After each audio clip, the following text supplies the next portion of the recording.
ইরানে হাজারো প্রাণহানির জন্য ট্রাম্পকে দায়ী করলেন খামেনি।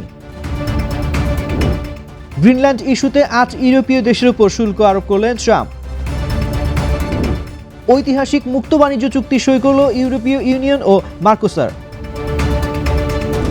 পাকিস্তানের শপিং মলে ভয়াবহ অগ্নিকাণ্ড, নিহতের সংখ্যা বেড়ে 5। ইন্দোনেশিয়ায় নিখোঁজ বিমানের ধ্বংসাবশেষ উদ্ধার। স্বাগত জানাচ্ছি বাংলাদেশ প্রতিদিনের বিশ্ব সংবাদে। সাথে আছি আমি তানজির রহমান। শুনছিলেন এতক্ষণ সংবাদ শিরোনাম, চলে যাচ্ছে এবারে বিস্তারিত সংবাদে। ইরানে টানা 12 দিনের সরকার বিরোধী বিক্ষোভে কয়েক হাজার মানুষ নিহত হওয়ার কথা স্বীকার করেছেন দেশটির সর্বোচ্চ নেতা আয়াতুল্লাহ আলী খামেনি। তবে এর জন্য তিনি সরাসরি যুক্তরাষ্ট্র ও ইসরায়েলকে দায়ী করেছেন। সেই সঙ্গে ট্রাম্পকে তিনি অপরাধী হিসেবে অভিহিত করেন। এই অস্থিরতার মধ্যেই তেহরান দেশটিকে স্থায়ীভাবে বৈশ্বিক ইন্টারনেট থেকে বিচ্ছিন্ন করে নিজস্ব জাতীয় ইন্টারনেট ব্যবস্থা চালুর চূড়ান্ত পরিকল্পনা করছে, যেখানে কেবল সরকার অনুমোদিত সার্চ ইঞ্জিন ও অ্যাপ থাকবে। একে ইতিহাসের অন্যতম দীর্ঘ ইন্টারনেট ব্ল্যাকআউট হিসেবে অভিহিত করেছেন বিশেষজ্ঞরা।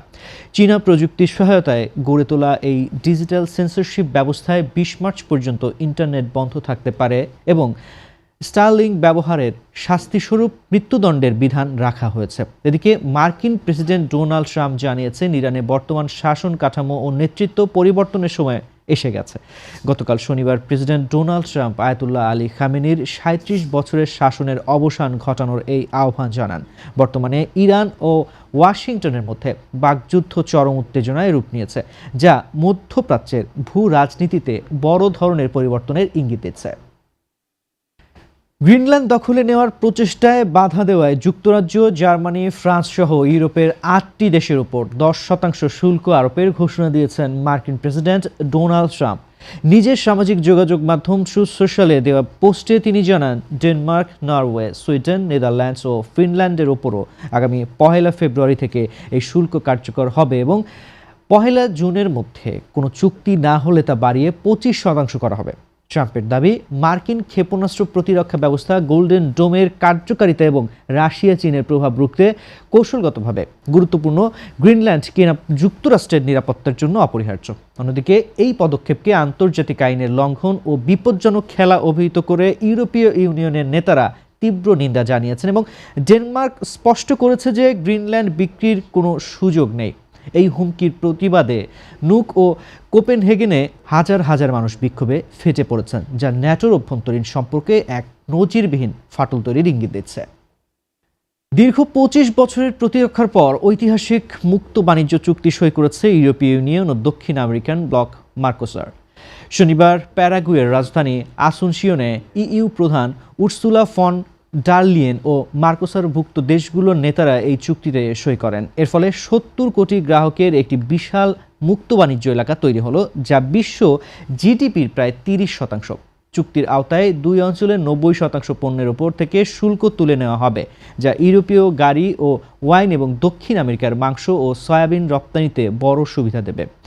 বৈশ্বিক সংরক্ষণবাদ ও ট্রাম্পের শুল্ক হুমকির মুখে এই চুক্তিকে এক শক্তিশালী বিজয় হিসেবে দেখা হচ্ছে। তবে সস্তা পণ্য আমদানির আশঙ্কায় ইউরোপের কৃষকরা এই চুক্তির তীব্র বিরোধিতা করছেন। তবে চুক্তিটি পুরোপুরি কার্যকর হতে 2026 সালের শেষ নাগাদ সময় লাগতে পারে। পাকিস্তানের করাচির গুল প্লাজা শপিং মলে ভয়াবহ অগ্নিকাণ্ডে অন্তত 5 জন নিহত এবং 20 জন আহত হয়েছেন। শনিবার রাতে একটি দোকানের শর্ট সার্কিট থেকে আগুনের সূত্রপাত হয়ে দ্রুত 1200টি দোকানে ছড়িয়ে পড়ে। রোববার সকাল পর্যন্ত 20টি ফায়ার ইউনিট কাজ করলেও আগুন মাত্র 30% নিয়ন্ত্রণে আনা সম্ভব হয়। ভবনটি পুরনো হওয়ায় এবং ভেতরে কসমেটিক্স ও কাপড়ের মতো দাহ্য পদার্থ থাকায় এটি ধসে পড়ার ঝুঁকিতে রয়েছে। সিন্ধু প্রদেশের গভর্নর ও স্বরাষ্ট্রমন্ত্রী দ্রুত উদ্ধার অভিযান ও তদন্তের নির্দেশ দিয়েছেন। বর্তমানে ফায়ার সার্ভিসের পাশাপাশি রেঞ্জের সদস্যরাও উদ্ধার কাজে অংশ নিচ্ছেন। ইন্দোনেশিয়ায় নিখোঁজ হওয়া মৎস্য ও সামুদ্রিক বিষয়ক মন্ত্রণালয়ের চার্টার্ড বিমানটির ধ্বংসাবশেষ উদ্ধার করা হচ্ছে। রোববার সকালে দক্ষিণ সুয়ালেসি প্রদেশের মাউন্ট বুলুসারাউং পাহাড়ের চূড়ায় ছড়িয়ে ছিটিয়ে থাকা অবস্থায় বিমানের টুকরোগুলো খুঁজে পান উদ্ধারকর্মীরা। 11 জন আরোহী সহ ATR 42500 মডেলের বিমানটি শনিবার দুপুরে জোগিয়াকার্তা থেকে মাকাসার যাওয়ার পথে রাডার থেকে বিচ্ছিন্ন হয়ে যায়। বিমানে ৩ জন সরকারি কর্মকর্তা ও ৮ জন ক্রু সদস্য ছিলেন বলে নিশ্চিত করেছে উদ্ধারকারী সংস্থা। ১১,০০০ ফুট উচ্চতা থেকে বিমানটি হঠাৎ দ্রুত নিচে নামতে শুরু করলে দুর্ঘটনার কবলে পড়ে বলে ধারণা করা হচ্ছে। সেনাবাহিনী ও পুলিশ সহ প্রায় ৪০০ জন উদ্ধারকর্মী ঘটনাস্থলে পৌঁছানোর চেষ্টা করলেও বৈরী আবহাওয়ায় অভিযান অব্যাহত আছে। এখন পর্যন্ত আরোহীদের জীবিত উদ্ধারের বিষয়ে কোনো নিশ্চিত তথ্য পাওয়া যায়নি। এই ছিল আজকের বাংলাদেশ প্রতিদিনের বিশ্ব সংবাদ। সবশেষ খবর জানতে চোখ রাখুন বাংলাদেশ প্রতিদিনের ইউটিউব চ্যানেল ও ফেসবুক পেজে। এতক্ষণ সঙ্গে থাকার জন্য ধন্যবাদ সবাইকে।